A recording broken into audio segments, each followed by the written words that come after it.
Olá, passageiros da vida.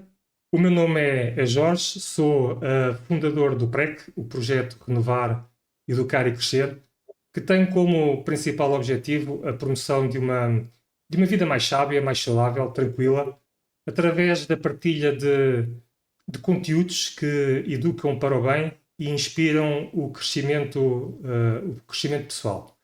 Hoje tenho o prazer de receber o Aurélio Marques, mais conhecido pelos seus amigos e alunos como Leo Monk. O Leo é licenciado em inglês e alemão pela Universidade do Minho e ensinou durante 12 anos no ensino secundário. É formado em medicina tradicional chinesa, com um estágio em Jiangmen e uma pós-graduação em Pequim. Formado em nutrição ortomolecular, é professor de acupuntura no Instituto Português de Naturologia, onde também leciona o curso de que é autor Compreender a Obesidade para Emagrecer de Vez. E acho que não é o único. É autor de 2 livros, A Sabedoria Milenar a Sério e a Brincar. Eu tenho esse livro, é muito engraçado, é muito bom, sobre medicina tradicional chinesa, e Wing Chun, uma arte de vida. Neste livro aborda a arte marcial que pratica e ensina, o Wing Chun.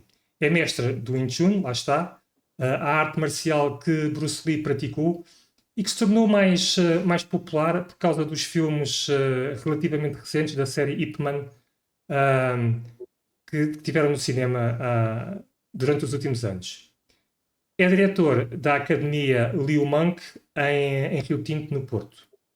Para além do seu percurso nas artes marciais e na saúde, o Liu também é músico, autor, compositor e intérprete, tendo lançado já algumas músicas no mercado. Foi, no entanto, no contexto da medicina chinesa que o conheci. Ele foi um dos meus professores do terceiro ano e aquilo que se tornou depressa evidente para mim foi o seu entusiasmo em partilhar aquilo que sabe em matérias relacionadas com a saúde e com o bem-estar. É com grande entusiasmo por isso que recebo o Liu Monk neste espaço. Olá, professor Liu. Olá, tudo bem, Jorge? Está tudo bem, muito Vamos tratar obrigado. por Lio e por Jorge. Ok, ok. É uma questão de hábito. Já tínhamos combinado, inclusivamente, esse aspecto, mas vai entrando aos poucos. Uma das áreas em que sinto que mais beneficiei com as tuas aulas foi a consciência de que não basta ir ao médico quando os problemas surgem. Enquanto indivíduo, sou responsável pela minha saúde e tenho o dever de tratar dela seguindo um princípio de prevenção, ou seja, através do meu dia a dia, das minhas escolhas diárias. Nesse contexto, aprendi muito sobre a importância do estilo de vida e da epigenética, e esses temas passaram a estar presentes de uma forma ou de outra nas minhas consultas de medicina chinesa e na minha vida. A esse propósito, vem à minha mente uma citação atribuída a um dos grandes nomes da antiguidade da medicina chinesa, o médico Sun Simiao, que dizia: primeiro modificar a dieta e o estilo de vida do paciente e só depois, então, se não houver cura, tratar com medicação e acupuntura. Mais recentemente, e a esse propósito ainda, a Organização Mundial da Saúde fez em 2001 um estudo de onde saiu uma recomendação aos Estados-membros para que adotassem medidas preventivas para mitigar os impactos da depressão, que na altura foi considerada e é uma epidemia pelos números crescentes. A depressão ocupava nessa altura, e imagino que hoje não seja diferente, uma posição significativa no peso global dos custos dos Estados com a saúde, situando-se, e estes dados são engraçados, situando-se em terceiro lugar a nível mundial, em oitavo nos países de baixo rendimento e, surpresa das surpresas, em primeiro lugar nos países desenvolvidos. Isto fez-me pensar num Envolvidos, conjunto de vamos dizer assim. técnicas e hábitos vindos da medicina chinesa, conhecidos coletivamente como Yang Chen, a arte de nutrir a vida, focadas na manutenção e na promoção da saúde. A minha primeira pergunta para ti é acerca da medicina chinesa, porque há muita malta que não conhece e que não sabe. Qual é que é o papel que a medicina chinesa tem na prevenção? Bem, como tu disseste, a profilaxia é uma das coisas que a medicina tradicional chinesa, e de uma forma geral a medicina natural, defende. E isso nunca foi tão importante como hoje em dia. Porque se nós vemos algumas das doenças que assolam agora a humanidade, como a depressão, ou como a diabetes, ou como a obesidade, o ideal é nós começarmos a tratar a saúde antes que a doença se comece a manifestar. E os chineses falam da energia, não é? Nós, como terapeutas, temos que perceber as coisas antes de elas se manifestarem. E mesmo qualquer um, muitas vezes chega à conclusão de que o ideal é travar as coisas antes que elas cheguem a um nível em que fique muito difícil de serem travadas. É o caso, por exemplo, da obesidade. A pessoa não tem que engordar 40 quilos para se lembrar que tem que emagrecer, não é? Se a pessoa, quando começa a descambar, começar a perceber que tem que fazer alguma coisa, fica depois muito mais fácil voltar as coisas atrás, como era antes, não é? E é assim um bocadinho com tudo. Na diabetes é exatamente a mesma coisa. E há coisas tão importantes, por exemplo, no caso da diabetes, se a pessoa descobre que está diabética a tempo, ela vai conseguir até reverter muitas vezes algumas das consequências da diabetes. Por exemplo, há pessoas que descobrem que são diabéticas na praia. São capazes de estar a andar na praia, na areia a escaldar, e vão dois amigos e um vai aos pulinhos na areia e o outro vai como se nada fosse. E ele é capaz de dizer, tu não te dói os pés, não arde? Não, estou bem. Olha, tu não podes estar bem porque isto está a escalar, é impossível. E a pessoa vai ao médico e o médico, vamos fazer umas análises. Você está diabético? Há quanto tempo é que não faz análise? Há quanto tempo é que não vem cá? Doutor, eu sentia-me bem. Agora, há aqui uma praia que realmente foi um bocado estranho, de facto, o meu colega se calhar então tinha razão, alguma coisa se passava. Sim, passa, se você é diabético, se calhar já é diabético há anos. Ok. Não é? Você não notou quando começou a engordar? Pois, mas eu engordei, mas sentia-me bem. Pois, mas é que muitas vezes a obesidade e a diabetes andam juntas. E então a pessoa ao tratar-se quando engorda uns quilitos, se calhar não é só a parte estética que está a trabalhar, também já está a prevenir alguns problemas que vêm depois juntamente com a obesidade, por exemplo, a diabetes. Ok. Por isso é que a OMS criou um novo termo aqui há uns anos que é a diabesidade, que é uma mistura de diabetes com obesidade. A diabesidade é um dos problemas que assolam neste momento a humanidade. Vamos falar nisso mais para a frente. E tudo isso, a prevenção é fundamental. Ok. Para Ok, prevenir depois as consequências nefastas disto. Ok. No estudo que eu referi há pouquinho, estimou-se ainda que 450 milhões de pessoas sejam portadoras de um tipo de doença mental de origem emocional, o que afeta mais ou menos uma em cada 4 pessoas.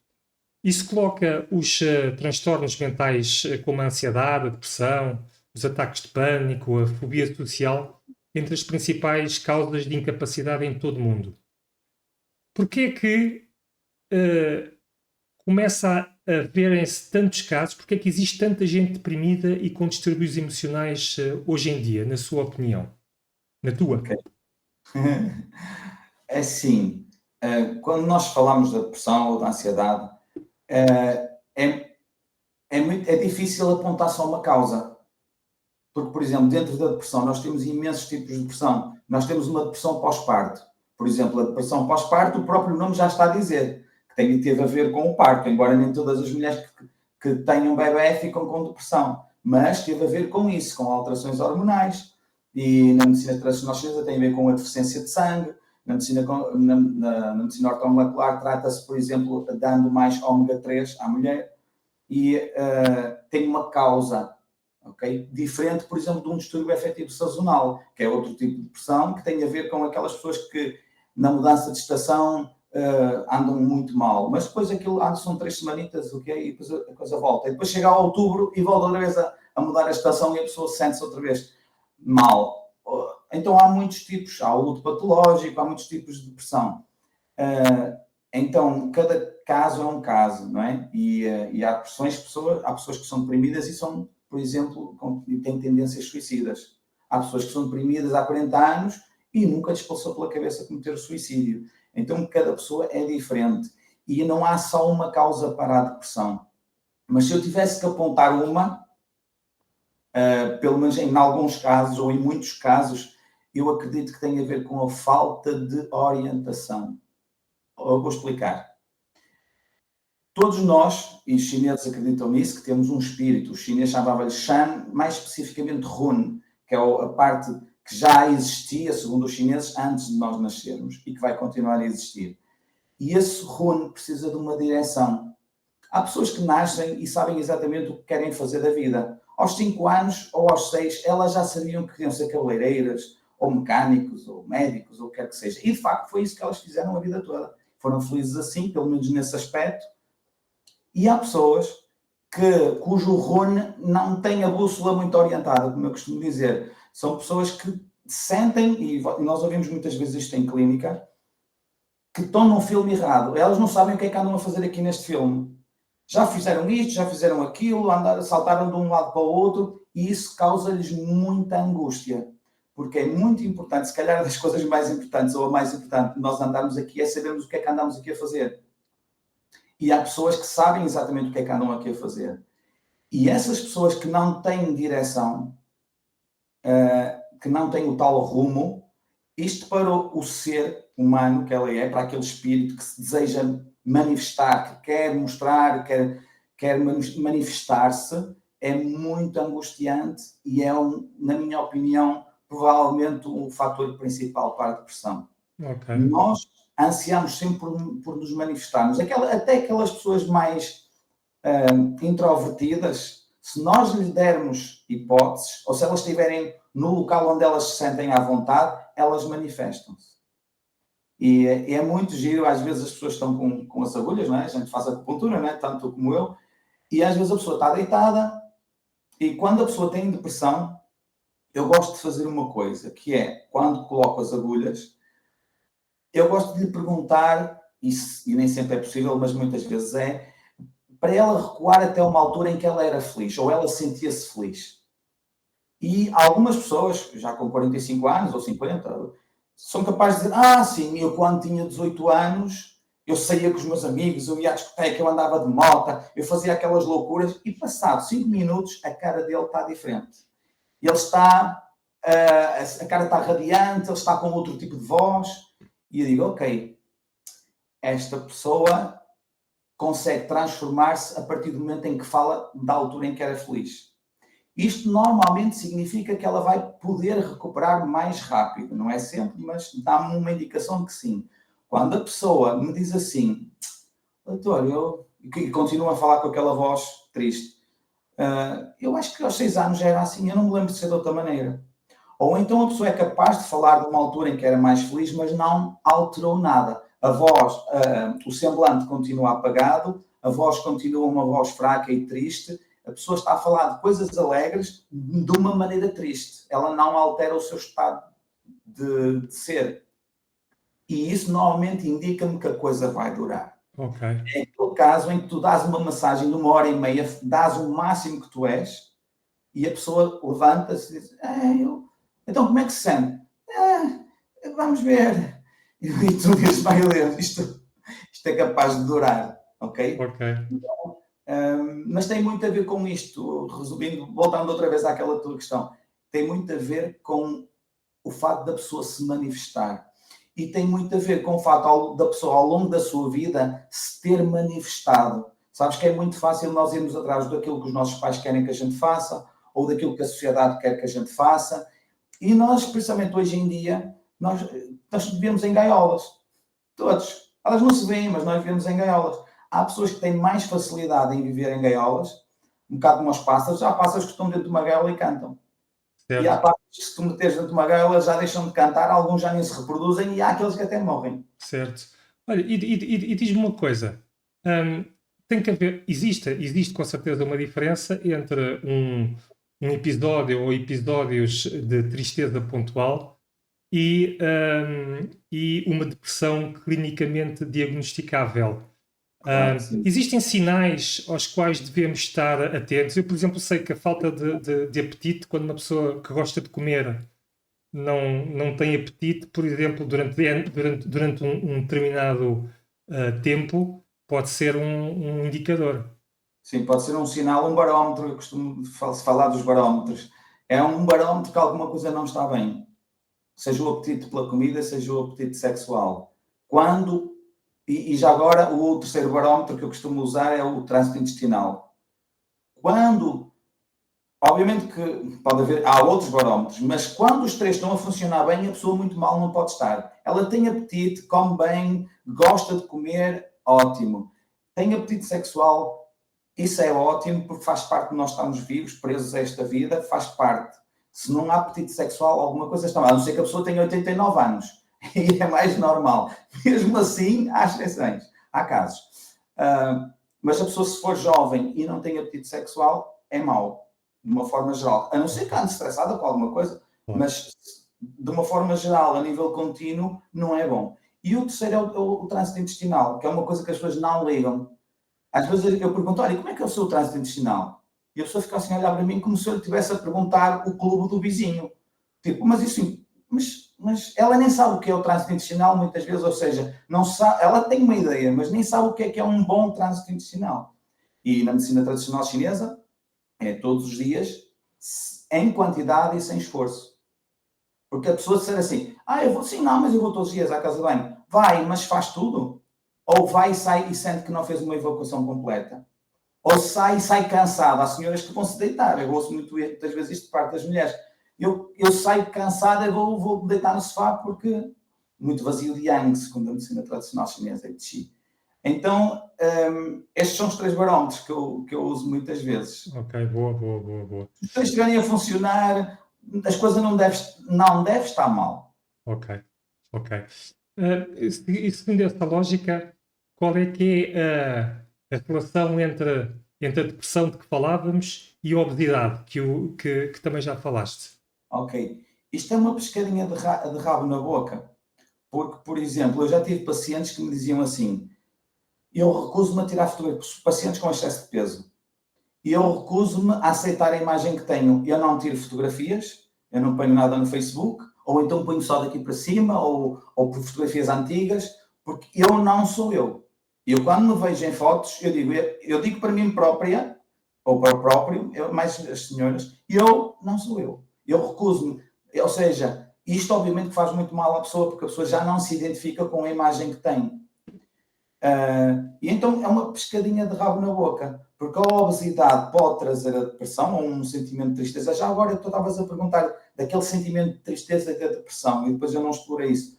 Obviamente que só estar triste é normal.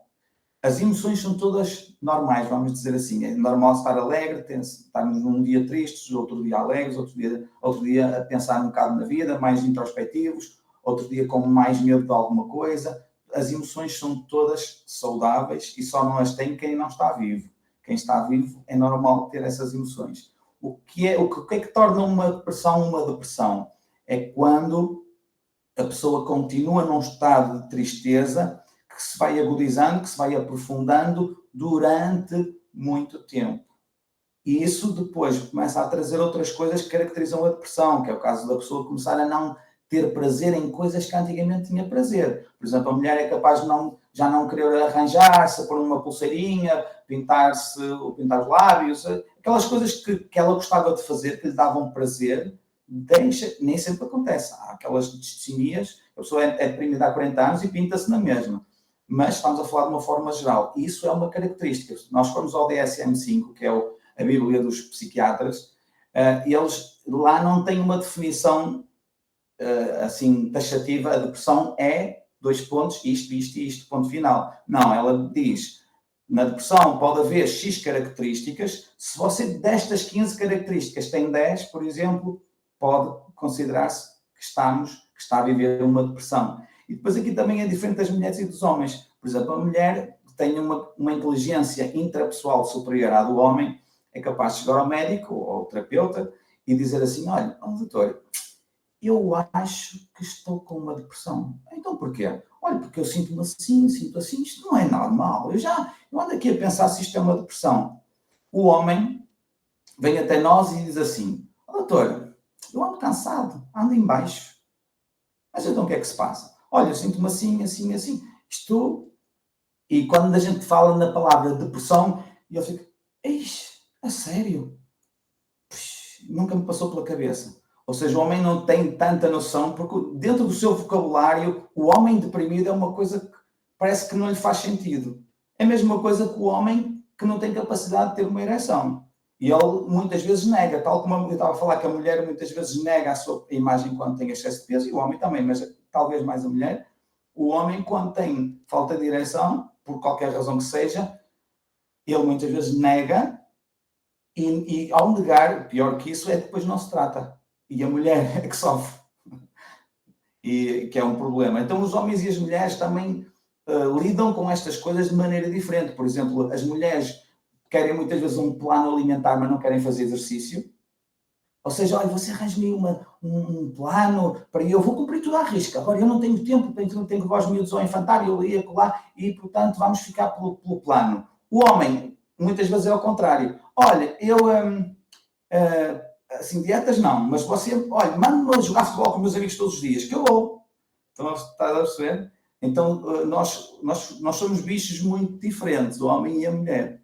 E para eles lidarem-se bem um com o outro, para eles se darem bem um com o outro, precisa de trabalho. É possível, mas é preciso trabalho. Ok. O que é que o que é que tu dizes? Eu lembro-me disto das aulas e ficou-me que o nosso corpo está programado contra nós na hora de querer, por exemplo, fazer exercício para perder peso. Ok.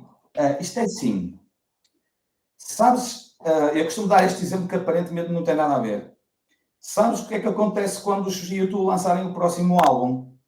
Eles não têm que fazer grande coisa, porque toda a gente conhece os YouTube e os fãs vão comprar. Eles de um dia para o outro são capazes de vender milhões de álbuns.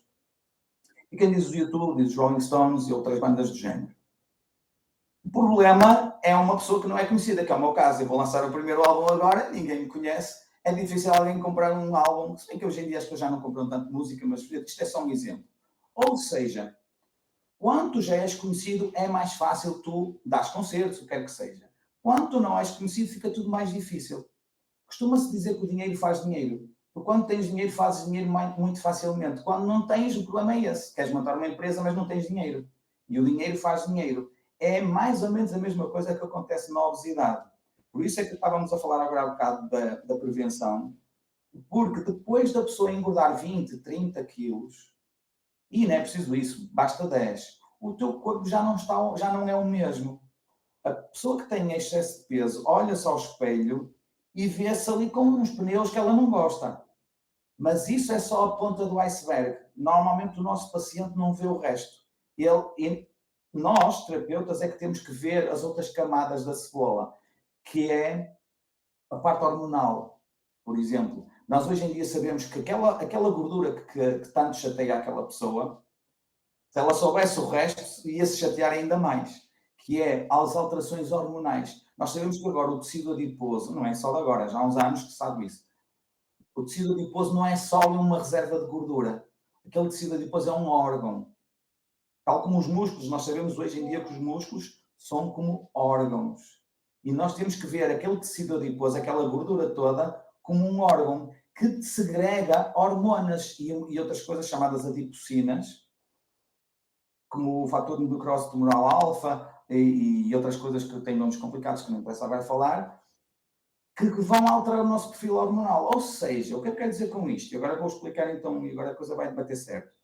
Quando a pessoa tem 10, 15 quilos a mais, o perfil hormonal, ou seja, as hormonas que nós temos cá dentro, aquela química toda que nós temos no corpo, altera-se. E altera-se para pior. Ou seja, vou dar um exemplo de uma daqueles palavrões que eu estava agora a dizer. A adiponectina, que é uma hormona segregada pelo tecido adiposo, ela é segregada. As pessoas que são mais magrinhas têm mais adiponectina. E a adiponectina protege-nos, vamos dizer assim, de engordar. Tu conheces certeza aquelas pessoas magrinhas que comem e não engordam. E tens aquelas pessoas gordinhas que elas fazem um esforço, elas ferram-se para não comer mais uma coisita e elas não conseguem emagrecer. Porquê? Porque quimicamente eles têm um perfil muito diferente. Essa é uma das razões, há outras. Mas uma das razões, e uma delas tem a ver com essa adiponectina. Porque as pessoas magrinhas têm mais adiponectina e as pessoas gordinhas têm menos adiponectina. E a adiponectina ajuda na queima de gordura e é protetora do coração e ajuda na sensibilidade à insulina. Então, aquela pessoa que tem mais adiponectina, ela consegue comer mais coisas e o corpo está pronto para queimar e pronto para absorver e ela dá-se bem com aquilo. Mas se essa pessoa começar a fazer muitas asneiras, ela vai engordar como as outras. E quando engordar, vai chegar uma altura que ela vai dizer assim, fogo, há uns anos atrás, eu comia e agora não, e agora também tenho que ter mais cuidados. Como é que é? O que é que aconteceu entretanto? O que aconteceu entretanto é que o perfil hormonal mudou. E então nós devemos entrar nessa, por isso entra aqui a prevenção. Quanto mais rápido eu perceber que o ideal é não deixar a coisa avançar, melhor para mim. Porque é muito mais fácil recuar 3 quilos do que ter que recuar 15. E não é só pela quantidade de quilos, é porque o meu corpo vai ter depois muita dificuldade.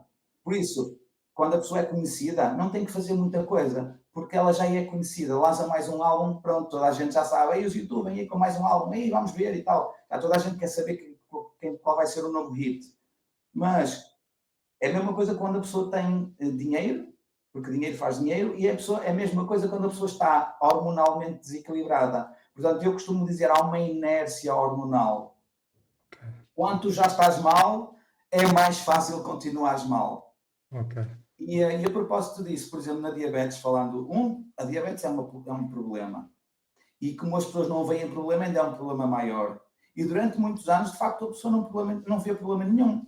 A pessoa vai ao médico e se o médico não lhe dissesse que a insulina, que o açúcar no sangue em jejum já está a 130 ou 140, a pessoa nem sabia, porque ela não tem assim nada de. Tirando se calhar uns quilitos a mais, ela não tem aparentemente nada que diga isso.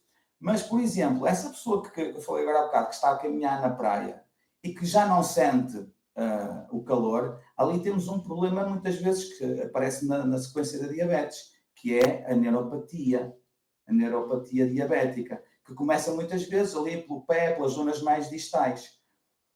Agora, desde há uns 15 anos para trás, sabe-se que essa neuropatia é reversível.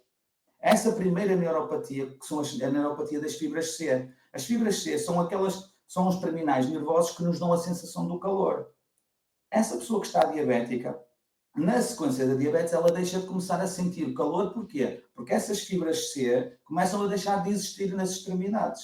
Ela, se calhar, na coxa ainda sente calor, mas no pé já não sente, porque a coisa começa pelas extremidades, daí o pé diabético, essas coisas. E então, agora sabe-se que se ela começar a tratar isso logo desde o início, ela vai conseguir reverter isso. Se ela deixar andar mais 5 ou 10 anos, ela já não vai conseguir reverter depois algum tipo de neuropatia. Então, as fibras não mielinizadas, que são essas fibras C, elas consegue-se revertê-las. A partir de mais ou menos 2006 percebeu-se isso. Ok.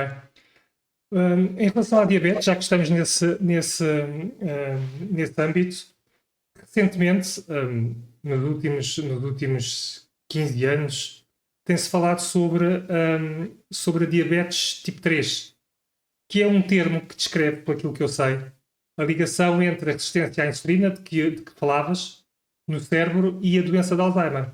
Certo. Esse termo foi criado por volta de 2005 por uma pesquisadora, Suzanne de Lamont, que descobriu que a falta de glicose no cérebro de pacientes com Alzheimer está associado à inflamação e ao stress oxidativo. Sim. Isso sugere, ou concluiu-se, que a diabetes e o Alzheimer podem partilhar mecanismos patológicos. Qual é que é a importância da nossa dieta na prevenção, por exemplo, do Alzheimer, da demência, nestas coisas que temos estado a falar? Bem, este é outro tema, ainda não falámos dele, mas vamos falar agora um bocadinho. Este é outro tema que de facto está muito associado. Aliás, quem estiver a ouvir-nos, se quiser experimentar, coloque diabetes tipo 3 no Google e ponha imagens. Já vai aparecer imagens de cérebros. Ok? Ou seja, isto já não é só uma teoria de um investigador, já é uma coisa já muito aceito por muita gente. Embora, nas demências, também não há só uma causa. Okay? É como na depressão, eu estava a dizer agora há bocado, não há só uma causa, há vários fatores que podem contribuir para as demências e especificamente também para o Alzheimer. De facto, a alimentação é um fator muito importante, o sono é outro. Agora estamos a falar da alimentação, mas não posso esquecer de falar do sono, porque não sei qual dos dois é mais importante. Tá, vem na pergunta a seguir. Olha, e a obesidade é outra. As coisas estão, por exemplo, em relação à obesidade e ao sono, é muito interessante também. Eu agora cá estávamos a falar da obesidade e da depressão, que elas andam juntas e há uma pescadinha de rabo na boca, que é exatamente a mesma coisa. A pessoa que é obesa ou que tem excesso de peso, pode até nem ser já obesa, mas tem sobrepeso, ela vai ter mais dificuldades a dormir, ela vai ter mais tendência para o refluxo esofágico, vai ter mais tendência para ressonar e até para a apneia de sono. Que é aquelas pessoas que param, para quem não sabe o que é a apneia de sono, é aquelas pessoas que a meio da noite têm paragens na respiração e às vezes até acordam com o próprio problema. Elas, inclusive, muitas vezes acordam. E podem ter até danos neurológicos nesta sequência. Muitas vezes têm que usar o CPAP, aquele aparelhinho para dormir, que não é grande coisa porque também lhes dificulta um bocado a coisa. Então, o excesso de peso traz os problemas de sono. E os problemas de sono trazem o excesso de peso. Ou seja, para emagrecer é fundamental dormir bem. Isto é uma coisa, para muita gente, se calhar ainda é novidade. É fundamental. Tal como comer direito, dormir bem é fundamental. Por várias razões. Uma delas tem a ver com aquela química hormonal que eu estava a dizer agora.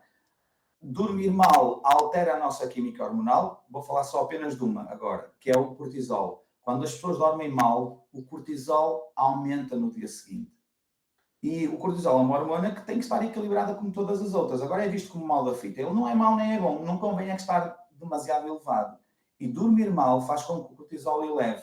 Quando o cortisol eleva, a pessoa fica irritada mais facilmente. E uma pessoa irritada mais facilmente faz mais porcarias, come mais porcarias. A pessoa é capaz de estar a passar numa confeitaria e em vez do cérebro pré-frontal dizer assim, olha, vais comer um pãozinho ou uma fruta ou qualquer coisa, a parte límbica do cérebro é que vai mandar e vai dizer assim, ó, que se lixe, vai aquele eclair e é já isto. E este stress vai já passar. Percebes? E então o problema é este, é quando a pessoa dorme mal, fica mais irritadiça no dia seguinte. Este é só um dos problemas. Ok. Voltando à dieta, porque depois o sono vem a seguir. Falaste no cortisol e eu penso, por aquilo que me lembro, que existem outras hormonas envolvidas. Quando se fala em dieta, a mente das pessoas vai, na maior parte das vezes, vai para o conteúdo, ou seja, para aquilo que se come. E, no entanto, comer bem vai muito para além daquilo que se mete no prato. Penso eu, as horas a que se come, o que se faz depois das refeições, etc, etc. Quais é que são as tuas ideias em relação a isso? Olha, eu agora estava a falar da depressão e estava a falar da falta de sentido, não é? As pessoas muitas vezes não sabem muito bem, não se exprimem, não se manifestam e isso causa vazios e as pessoas quando têm vazios, aqui está o problema, quando há um vazio na pessoa, porque a pessoa não se está a realizar nesta vida, começa a cair tudo, cai o álcool, cai o açúcar, cai os doces, cai as porcarias, cai os maus hábitos e é aqui que começa na raiz de muita coisa. O excesso de peso também começa muitas vezes aqui. A pessoa sente um vazio, e aliás a diabetes também. E até as demências têm muito a ver com estes vazios, porque isto tem uma causa comum, nós estamos a falar de coisas muito diferentes, aparentemente, mas tem todas uma causa muitas vezes comum e que as une, que tem a ver com estes vazios que as pessoas têm dentro delas. E não é só em relação aos seres humanos, os próprios animais é a mesma coisa. Se um rato estiver e não tiver aqueles ratinhos que estão dentro de gaiolas, se não tiver aquelas coisinhas para eles brincarem, eles mais facilmente, se lhes deres droga, e eles caem na droga, e se tu podes dar droga, se lhes puseres lá coisinhas para ele brincar, ele é capaz de brincar para o parque e não ir para a droga. Nós somos exatamente iguais. Ou muito parecidos. Então, uma pessoa quando cria vazios ou tem vazios dentro dela, ela vai preencher esses vazios com porcarias, com coisas que não interessam, com os falsos amigos.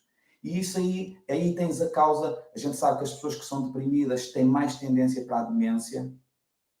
tem mais tendência para preencher esses vazios. Repara, uma pessoa com depressão pode nem querer comer, ou pode querer comer tudo que lhe aparece pela frente. E tu vais ver que muitas vezes as pessoas com excesso de peso, o que elas têm é graves problemas emocionais. E repara, as pessoas com excesso de peso, onde é que vão? Ao nutricionista. O nutricionista sabe pouco de psicologia. Outras vezes vão ao psicólogo, o psicólogo sabe pouco de nutrição. E o ideal é que houvesse uma pessoa formada nas duas coisas, porque os problemas emocionais, repara, se tu disseres a uma pessoa que tem 40 quilos a mais, ou 20, ou 10, tanto faz, olha, você tem que começar a comer direito. Achas que ela não sabe o que é que ela tem que fazer? Ela sabe. A maior parte das pessoas, para não dizer quase todas, que têm excesso de peso, elas sabem que têm que deixar de comer porcarias. O problema é ela sentir-se bem para conseguir cumprir aquilo que ela sabe que tem que fazer. Toda a gente sabe que não pode comer fast food, tem que evitar fritos, tem que evitar os açúcares, os doces. Toda a gente sabe isso. As pessoas acham que as pessoas com excesso de peso têm falta de conhecimento de nutrição. Não é preciso ser nutricionista, até por caso contrário, os nutricionistas não tinham obesidade e tu vês muitos nutricionistas com excesso de peso. Então o problema não é só saber, o problema é estar emocionalmente bem para eu conseguir fazer aquilo que eu próprio já sei o que fazer. Ok. Estás a entender? Certo. E voltamos aqui ao problema emocional. Ok. E a diabetes, voltando agora à diabetes, é exatamente um problema. Agora, há quem diga que a diabetes é o problema da solidão. As pessoas, mais uma vez, preocupam-se: és diabético? Cuidado com os açúcares, cuidado com isto, cuidado com aquilo, tens que fazer exercício. Pois é, o problema é que aquela pessoa está sozinha. Ou às vezes tem uma companhia, mas é como se não tivesse. E o que é que acontece? A pessoa chega à noite, não tem ninguém, ou tem, mas é como se não tivesse, e ela vai se refugiar no quê? Na doçura. Tem ali qualquer coisa na prateleira, e ela vai dizer: vou comer agora uns biscoitinhos, enquanto vejo esta série, vou comer agora aquele chocolatinho, e quando repara já foi um chocolate, já foi os biscoitos, já foi isto e aquilo. E à noite, que é a pior altura. Agora estavas a falar que não é só o que nós comemos, é também o modo como comemos, se calhar o tipo de alimentos que comemos, e até a hora do dia influencia. A gente sabe que se eu comer menos à noite, isso vai ser muito benéfico para mim a todos os níveis. Vou dormir melhor, primeiro. E só aí já vale a pena fazer o esforço. Certo. Se eu dormir melhor, vou emagrecer. Se eu tiver que emagrecer, vou ter mais facilidade em emagrecer. E vou andar mais bem disposto no dia seguinte. Bem, já temos razões de peso para comer pouco à noite. E então é fundamental. E se eu comer as mesmas calorias, vamos imaginar que eu estou a fazer uma dieta isocalórica. Tem aqui dois grupos. A dieta tem as mesmas calorias para este grupo e para este. Este já que eu estou a contar já foi feito. O grupo que ingerir mais calorias de manhã e menos à noite, naquele caso, naquele estudo, emagreceu o dobro. E, no entanto, ao fim do dia, eram 1500 calorias para os dois. Ok, isso é muito No interessante. entanto, emagreceu o dobro. Ok, é interessante, interessante. Só pela hora. Isto, a cronobiologia é um ramo da biologia que nos vem explicar isto. E os chineses já falavam disto. Como tu sabes, os chineses dizem que o pulmão tem uma hora, o fígado tem outra hora. E nós sabemos que as nossas hormonas e os nossos órgãos não funcionam todos à mesma hora de igual forma. Por exemplo, o pico de cortisol que estávamos a falar agora há bocado é de manhã. Okay. Se as pessoas têm o pico à noite e nos dizem assim: ei, doutor, à noite é que eu estou com a pica toda, de manhã é preciso uma grua para me tirar da cama, já está com os ritmos alterados. Porque o natural é ter o pico do cortisol de manhã. Ok. Por exemplo, o pico da testosterona é de manhã. Porque é que os homens de manhã estão sempre prontos para ter relações sexuais? Porque o pico da testosterona é de manhã, ou então acordam com ereção. O que é ótimo, tem a ver com esse pico da testosterona. Ok, interessante. É interessante. E essa questão da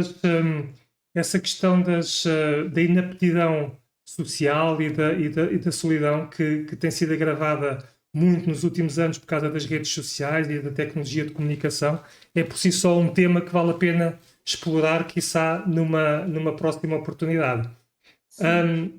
Voltando ao sono, porque está enquadrado com o que estavas a dizer, existem N estudos, e há muito tempo, penso eu, que mostram que as pessoas que dormem menos, e isso já foi um bocadinho explicado, tendem a ter pior humor e menos felicidade em geral. Ou seja, esses estudos concluem que a qualidade do sono tem um impacto direto sobre a felicidade e as relações pessoais também. Fundamental. Aquela hormona que eu falei agora há bocado, do cortisol, ela aumentando, ela vai danificar principalmente uma parte do cérebro que se chama hipocampo. O hipocampo é a parte responsável pela memória. Ok. E ela danifica, vamos dizer, entre parênteses, corroendo o hipocampo. Ou seja, eu costumo dizer que o stress emborrece. Isto quer dizer o quê? Quanto mais, o stress, falando do cortisol, o cortisol é a principal hormona do stress. Então, quando eu estou mais estressado e ando sempre com o cortisol elevado, o meu hipocampo, que é a zona onde eu vou reter as memórias, vai atrofiar. Ok. Okay? Então, o stress emborrece, o stress dá cabo da parte cognitiva. Ok. Ok. E é uma das razões, depois, obviamente, para o declínio cognitivo. Ok. E o sono, que estávamos a falar, é fundamental na parte cognitiva por outras razões. Há uma coisa que agora se sabe, agora desde há uns 10, 12 anos para cá, que é o sistema linfático. Até há bem pouco tempo a gente falava do sistema linfático. Agora falamos do sistema linfático, que é um sistema que nós temos no nosso cérebro de limpeza. O nosso cérebro é um órgão muito especial, porque ele produz muita energia. E ele gasta muita energia, ele consome 25% do oxigênio. Uma coisa que pesa para 1,4 kg consome 25% do nosso oxigênio. Okay? 2% do nosso corpo consome 25% do oxigênio. Consome muita glicose, como falavas agora há bocado. E o que é que acontece? Quando consome muito oxigênio e muita glicose, o que é que ele está a fazer? Está a fazer energia. Ele produz muita energia. Ele é uma fábrica. Vamos imaginar o cérebro como uma fábrica. Dentro do cérebro temos as células nervosas, os neurónios. Dentro dos neurónios temos as mitocôndrias, as tais fábricas de energia. Então o nosso cérebro produz muita energia. Por isso é que ele precisa muito de combustível. Ora, uma fábrica que produza muita coisa, o que é que faz? Produz lixo. Todas as fábricas têm os resíduos. O nosso cérebro produz muito resíduos, muito lixo. E o que é que ele tem que fazer? Tem que se limpar. Então, ele tem um sistema que foi descoberto ainda há pouco tempo, que se chama sistema linfático, ou seja, ele limpa-se. E isso acontece principalmente durante a noite. Este sistema linfático está muito mais ativo durante a noite do que durante o dia. Então é principalmente durante a noite que ele vai limpar esses resíduos e essas proteínas que são as placas beta-amiloides, que estão muito associadas ao Alzheimer, têm que ser limpas durante a noite. Se nós não dormirmos, esse sistema não funciona convenientemente e nós vamos acumulando esse lixo metabólico, esses resíduos que vão se acumulando e que muitas vezes estão ali 25 anos, 30 anos, até depois descambar num Alzheimer. Porque as pessoas que têm Alzheimer aos 60, muitas vezes aos 30 já estão lá as placas beta-amiloides. Se nós pudéssemos abrir aquele cérebro de muitas pessoas que tu se calhar até conheces neste momento e que provavelmente daqui por 30 anos vão ter Alzheimer, elas neste momento já têm placas beta-amiloides. Ok. Ou seja, aquele lixo já lá está. Agora é uma questão dele ir acumulando até depois a doença se manifestar. Ok. E isso são só algumas. Aí existem outros emaranhados neurofibrilares e outras proteínas que se acumulam e que o nosso corpo vai limpando. Então, dormir, por mais uma razão, é fundamental. Ok. E também é dormir por aquilo que eu sei que se produz serotonina, não é? Serotonina, e a serotonina é uma hormona da juventude. Ela podia se chamar essa e a hormona do crescimento deviam se chamar as hormonas da juventude. Porquê é que as pessoas dizem vou para o meu sono de beleza? Porque as pessoas sabem, por experiência, não é? Pelo empirismo, que dormir faz bem à saúde. Aliás, deitar cedo e cedo erguer dá saúde e faz crescer. Ainda não tinha dito um provérbio hoje, é impossível. O homem dos provérbios ainda não tinha dito um. Só para situar as pessoas que não me conhecem, eu tenho um livro sobre provérbios. E portanto, e porquê é que as pessoas dizem isto ao longo de séculos? Deitar cedo e cedo erguer dá saúde e faz crescer. Se a pessoa tiver, obviamente, em altura de crescer, vão crescer. Mas se as pessoas não tiverem em altura de crescer, vão produzir a mesma hormona do crescimento. Nós, adultos, que já não vamos crescer mais, produzimos na mesma hormona do crescimento. Mas esta hormona do crescimento não é só para o crescimento. O nome dela é que diz hormona do crescimento, mas ela é muito importante na elasticidade da pele, na massa muscular. Então, a vitalidade da pele tem muito a ver com a hormona do crescimento e também com a serotonina. E a serotonina também tem muito a ver com o nosso bem-estar, não é? A hormona associada à felicidade, ao bem-estar, etc. Então é fundamental dormir, cada vez mais, que quanto mais a gente fala sobre o sono e mais percebemos o que é que o sono faz, mais percebemos que para nós estarmos bem, temos que ter uma noite tranquila. E de sono profundo, não é só dormir. Porque, por exemplo, falando agora dos benzodiazepínicos, que são aqueles comprimidinhos que o pessoal toma para dormir. Doutor, eu durmo a noite toda. É? Então e como é que acorda de manhã? Acordo cansado. Acordo, parece ainda mais cansado do que quando me deitei. Mas durmo a noite toda. Pois, mas dorme a noite toda, mas uma coisa é dormir, outra coisa é como é que é a arquitetura do sono. Como é que são essas fases do sono? Como é que é a qualidade do sono? Não é quantidade de sono, é a qualidade. Então é muito importante a qualidade do sono. E o sono tem várias fases, que não vamos agora estar aqui a falar porque é um bocado complexo, e tem a fase do sono REM. A fase do sono REM é uma fase gira, porque é aquela fase em que a pessoa tem sonhos a cores. E são sonhos muito vívidos. Quando a pessoa acorda e sai, parece que era tão real o meu sonho. Olha, e ele estava com uma blusa cor-de-rosa. Ok, estavas na fase REM do sono. REM, a própria banda REM foi buscar aí o nome para a banda, REM ou REM. Rapid Eye Movement. É uma fase paradoxal do sono. Porque parece que a pessoa nem está a dormir. Porque se vocês se repararem, uma pessoa quando está em REM, ela mexe os olhos, parece que ela não está a repousar, mas é uma fase fundamental para a produção de algumas hormonas, como a testosterona, tão importante, para a manutenção da massa muscular, da massa óssea, principalmente para nós homens, para o coração, para a parte cognitiva também, não é só sexual, a parte da testosterona. E então dormir, esta qualidade do sono é fundamental. E é nessa fase REM que nós vamos gravar as memórias.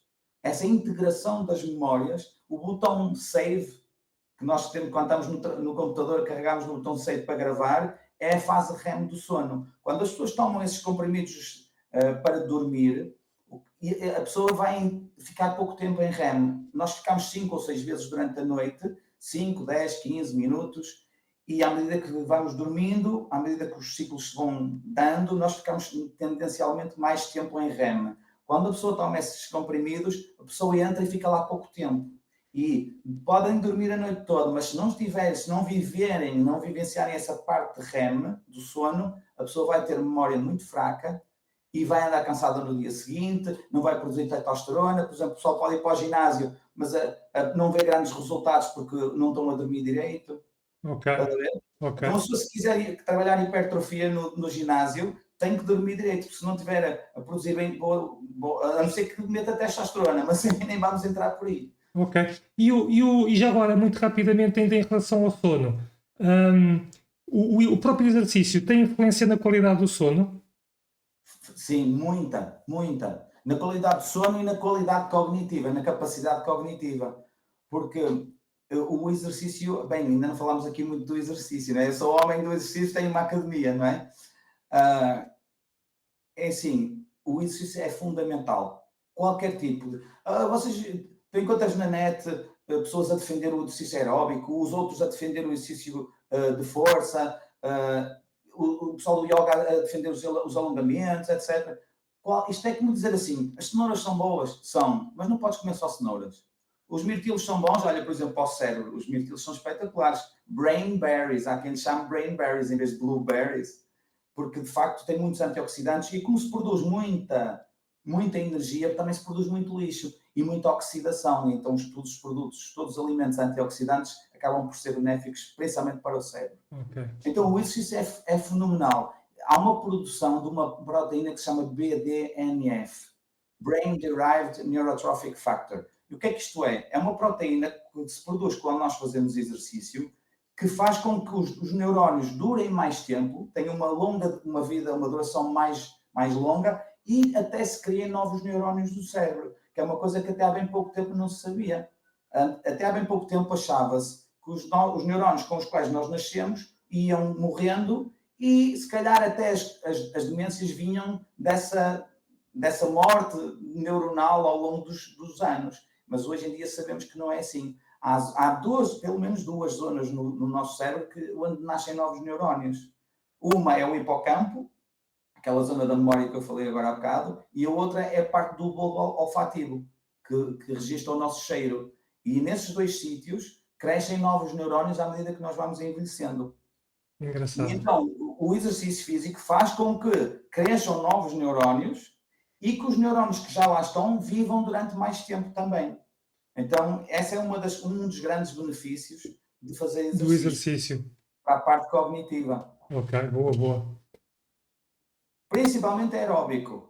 Ah, Mas já agora só uma coisa, às vezes as pessoas perguntam assim, mas olha, qual exercício é que eu devo fazer? A minha resposta é só uma, faz aquilo que tu gostas. ok, O melhor exercício é aquele que tu gostas, porque aquele que tu gostas é aquele que tu vais fazer sempre. É claro que se tu gostas de colecionar selos, não é por aí, não é? Estamos a falar de correr, dançar, fazer bicicleta, badminton, o que quer que seja que a pessoa goste. ok, ok, ok. Boa.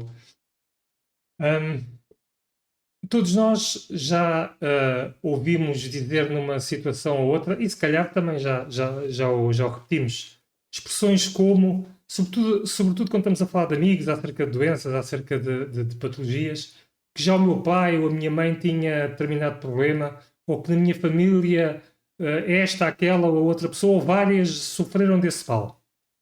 Qual é que é a tua visão em relação às doenças hereditárias? Ou seja, qual é que é a influência da nossa herança genética na saúde e na doença? Estaremos nós condenados às mesmas doenças dos nossos pais e avós? Ok. Olha, isto lembra-me um provérbio muito engraçado que não é muito conhecido, mas é muito engraçado e eu gosto, e às vezes digo, que é os males dos nossos avós fizeram-no eles e pagámos-no nós. E a medicina chinesa fala um bocado disso. Ou seja, nós quando herdamos, por exemplo, vamos imaginar, os nossos pais estavam doentes, ou um deles estava doente, ou já tinha uma certa idade quando nós nascemos, nós vamos herdar em parte essa energia. E isso pode até alterar o nosso crescimento ou o nosso desenvolvimento. Ou seja, há uma parte de que é verdade. Nós herdamos, obviamente, muita coisa dos nossos pais e dos nossos avós e por aí fora. E, de facto, se eles estavam saudáveis, nós vamos beneficiar com isso. Por exemplo, nós sabemos que uma mulher que engorde muito durante a gravidez, ela pode ficar com diabetes, chamado diabetes gestacional, que é um tipo de diabetes, e esse diabetes até pode continuar depois da gravidez, ou então pode passar e a mulher mais tarde vai ser mais propensa a sofrer de diabetes. E aquele filho que nasceu de uma mãe que estava grávida, mas que estava obesa, ele vai tender muito mais para a diabetes. Ou seja, ele nasceu, ainda só nasceu, ainda mal começou a comer, que ele ainda só mama, e ele já tem muito mais propensão para ser diabético, ou para ser obeso. Estás a perceber? Sim, sim, Então, sim. importância, muitas vezes a mulher diz assim, é agora, eu depois volto a emagrecer, agora vou-me perder uns quilinhos, mas se lixa, agora estou grávida, também não... Não, é preciso ter cuidado, porque depois as coisas ficam. E muitos problemas que surgem na gravidez continuam. Estamos a falar do túnel cárpico, estamos a falar das hemorroidas, estamos a falar de problemas de coluna, uma série de problemas que surgem com a gravidez e muitas vezes continuam depois da gravidez. Portanto, é preciso ter cuidado. Portanto, respondendo à tua pergunta, a parte da hereditariedade é importante. Agora, já foi mais. Ou seja, nós achámos que era muito mais importante, principalmente até 2003. Até falámos do código genético, percebemos um bocado o que é era a genética e o que é a epigenética, não é? E já agora explorando esse termo de epigenética. Epi quer dizer acima de, por exemplo, epiderme, a parte acima da derme, a parte mais superficial da pele. Epigenética é aquilo que está acima da genética. E o que é que está acima da genética? É o estilo de vida. Basicamente, o que estamos aqui a falar é do estilo de vida. Espera aí, eu estou a fugir um bocadinho do centro. Estamos a falar do estilo de vida. No fundo, nós estivemos a falar hoje aqui sempre do estilo de vida. Eu não falei muito em nutrição, eu podia estar aqui a falar de suplementos, etc., porque também tenho informação nisso, mas não é aquilo onde eu acho que as pessoas se devem centrar. As pessoas querem as soluções fáceis e às vezes a ideia dos suplementos vem daí. Ok, se calhar falta-me qualquer coisa, falta-me um nutriente qualquer. E quem vende suplementos vai... pois é. Agora os solos estão todos empobrecidos e tal. Não é mentira, mas eu não acho que deve ser o cavalo de batalha. O cavalo de batalha deve ser comer direito, ou o mais direito possível, dentro do possível. E aqui, basicamente, também a coisa resume-se em alimentos e produtos alimentares. São coisas diferentes. O alimento é aquilo que uma natureza o dá. A maçã. Um produto alimentar é um puré de maçã que vem dentro de uma embalagem de plástico que pode ser consumido daqui a um ano. Ok? Parece tudo maçã, mas um é um produto alimentar, muitas vezes altamente processado, outras vezes é um alimento. E uma coisa é o alimento, ou então nós processarmos o alimento, porque eu, quando estou na cozinha também processo de alguma forma. Se eu fizer um puré de maçã na minha cozinha, também já estou a processar. Mas isso é um processamento leve. Outra coisa é os ultraprocessados, que são aqueles alimentos que vêm cheios de conservantes, com nomes que nós nem conseguimos ler e que daqui a um ano ainda podiam ser consumidos. Disso é que é preciso a gente fugir. E cerca de 70% das coisas que estão à venda no supermercado é de fugir delas. Se nós queremos ter saúde, temos que fugir delas. Basicamente a coisa resume-se. Como vê, Jorge, é muito fácil. Basta a gente pensar em comer alimentos e não produtos alimentares. Certo. O problema é eu ter vazios e ter que os compensar com porcarias. Certo, certo, Estás a certo. perceber? Esse Estou. é o problema. Certo. E sabes porquê? Porque nós vimos do amor. Nós somos o produto do amor de duas pessoas e de outras duas, não é? E o amor é doce. E nós, na nossa vida, vamos andar sempre à procura da doçura. Sempre do carinho, da doçura, da compreensão dos outros, etc. E quando nós não temos isso, vamos procurar isso nas outras doçuras que muitas vezes são falsos amigos. Ok, ok. Bom, eu prometi que não ia tomar muito do tempo do Liu para além de 1 hora e pico. Estamos.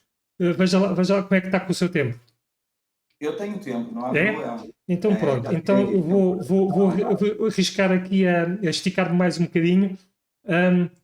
E aquela história, professor Liu, da, dos hábitos que vêm dos nossos avós, que os nossos hábitos de cozinha que os nossos pais copiaram e que nós copiamos também, isso não ajuda a explicar de certa forma aquela ideia de que já o meu avô tinha, o meu pai tinha, porque eu cometo os mesmos erros, porque aprendi com a minha mãe, que aprendeu com a mãe dela, etc, etc. Claro. Claro, as pessoas refugiam-se muito na coisa já é de família. Porque o meu pai é obeso, a minha mãe é obesa. Claro que eu como do mesmo sítio e vou ser obeso. Não, muitas vezes não tem a ver com a genética. No fundo, estamos a falar no fundo do mesmo, não é? Não tem a ver com a genética, tem a ver com os meus hábitos e daquilo que eu faço no dia a dia. Vou dar um exemplo. As pessoas hoje em dia andam todas numa de cortar os hidratos. Porque os hidratos fazem engordar e são maus para a saúde. Reparem, e podem inclusive causar diabetes, não é? Os chineses sempre comeram arroz. Até 1980, e especificamente por volta de 1980, a diabetes na China não chegava a 1%. Era 0, qualquer coisa. A diabetes na China, neste momento, deve andar à volta dos 12, 13%. O que é que aconteceu? Foi a parte genética que nós alteramos assim tanto a nossa genética nos últimos 40 anos? Não, nós alteramos foi os nossos comportamentos. Nós, os portugueses, os americanos e os chineses também não escaparam, porque o fast food chegou toda também à Ásia. É ainda pior para os chineses, porque os chineses estão a comer alimentos à base de leite, como o queijo e os laticínios de uma forma geral, e eles têm menos capacidade de digerir esse tipo de produtos. Porque, por exemplo, nós, portugueses, é mais ou menos 70% de intolerância à lactose e os chineses é quase 100%.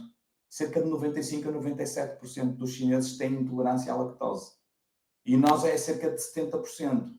Portanto, quando nós comemos um iogurte, até não é muito mal, porque o iogurte já tem menos lactose, o leite é pior, não é? E o queijo também já tem menos lactose, portanto, menos mal. Mas um chinês que tem muito mais dificuldade em digerir o açúcar do leite vai ter muito mais problemas com isso. Portanto, eles agora adotaram o nosso tipo de alimentação, ou melhor, o americano, que nós, também não é nosso. Mas nós adotámos o tipo americano e sofremos com isso. Os chineses ainda vai ser pior. Okay. Eles têm estômagos mais sensíveis, os japoneses e os chineses. De uma forma geral, os orientais. Certo. Então, sim, essa parte de como nós comemos, dos nossos hábitos, é muito mais importante. Depende também dos problemas. Alguns, a parte genética continua a ser muito importante. Mas eu costumo dizer, a genética, não sou eu, isto é uma frase conhecida, a genética carrega a arma, a epigenética carrega o gatilho.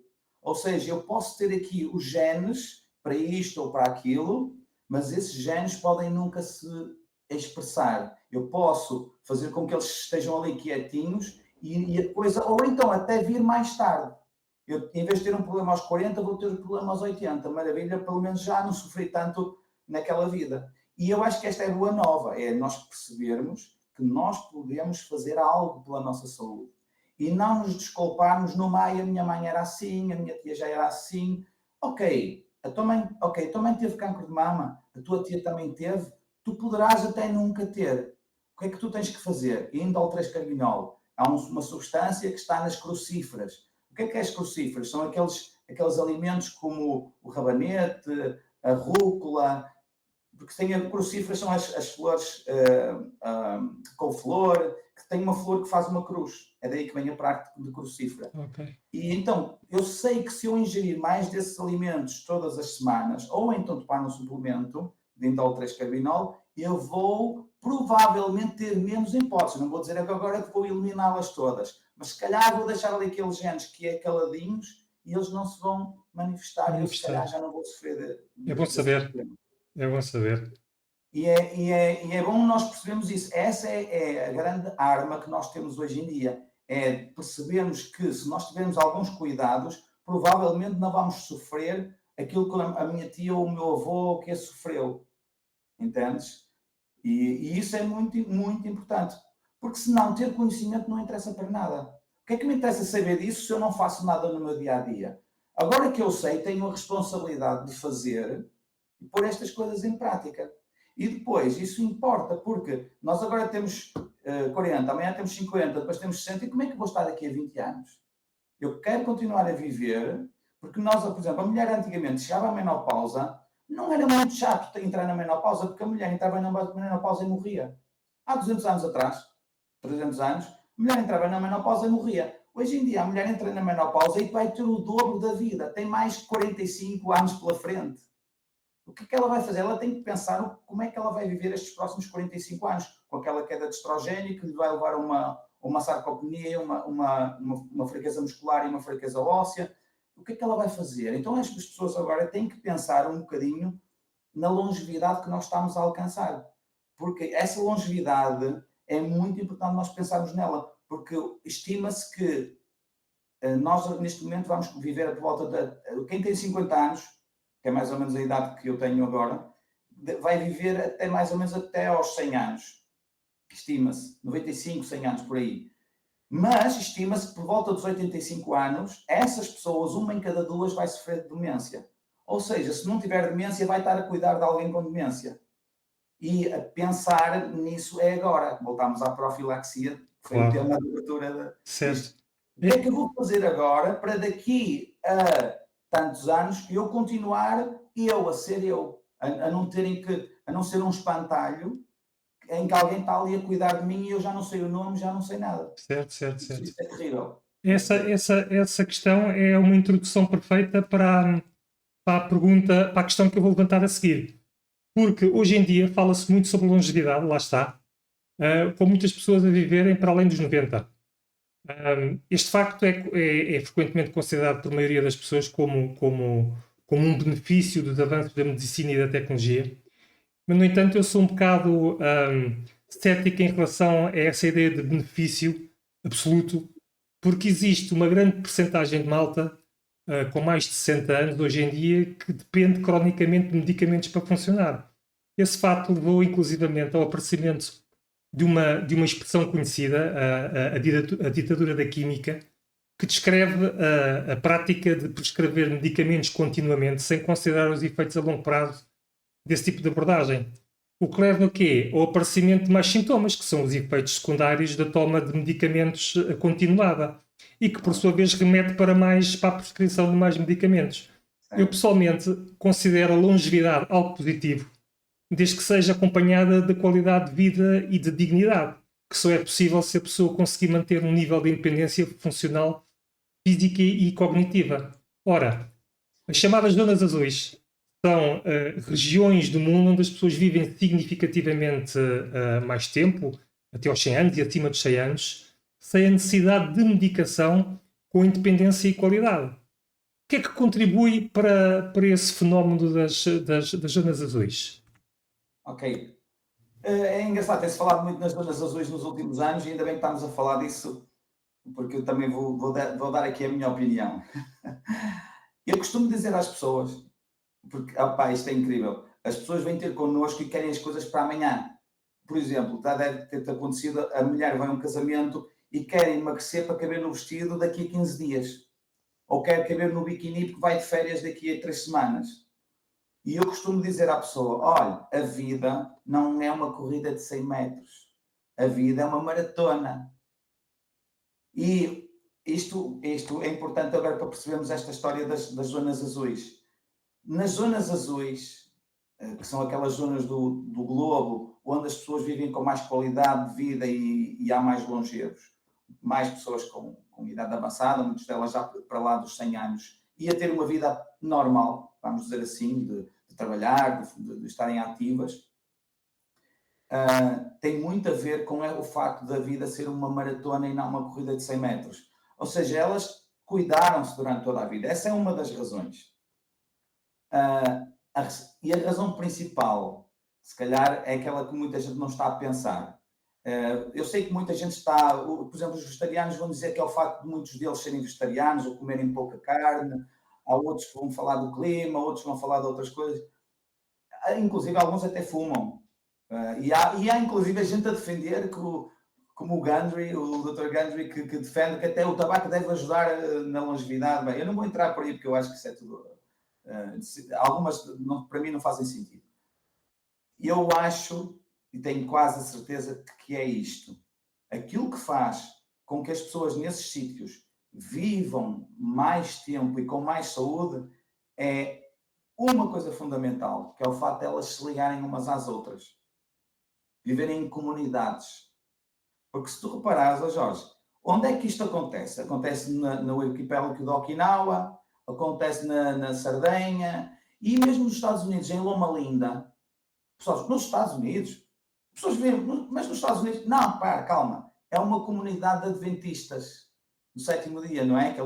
Ou seja, aquilo é como se fosse uma ilha, porque eles vivem numa comunidade muito própria, não têm os mesmos hábitos de vida que a maior parte dos americanos, não é? Muitos deles ou são vegetarianos ou veganos, e eu acho que o fator principal nem é a alimentação deles, é o facto de eles viverem em comunidade. Nestes sítios todos, o que acontece, repara, quando as pessoas vivem numa ilha, ou numa coisa como se fosse uma ilha, o que é que acontece? As pessoas juntam-se.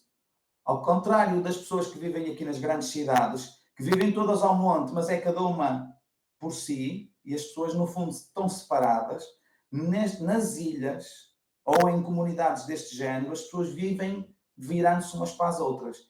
E isto, viver ao longo da vida, com a sensação de que existe uma companhia, de que existe alguém que, se me acontecer alguma coisa, esta pessoa vai-me ajudar, isso é fundamental para que a pessoa tenha qualidade de vida e viva mais anos.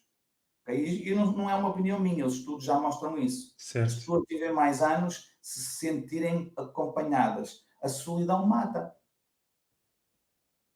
Não é?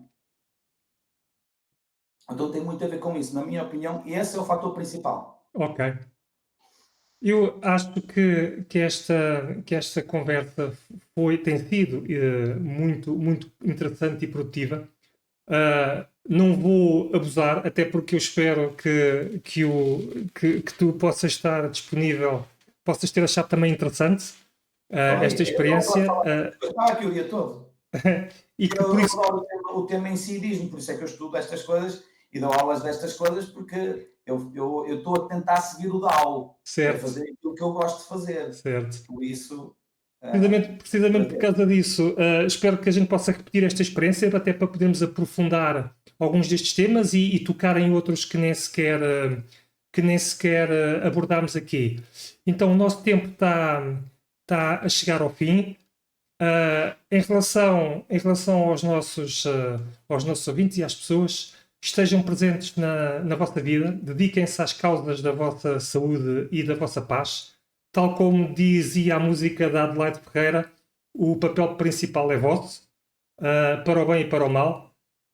Se quiserem saber mais acerca das atividades dos nossos convidados ou do PREC, vejam os links que estarão depois no canal, na descrição do canal.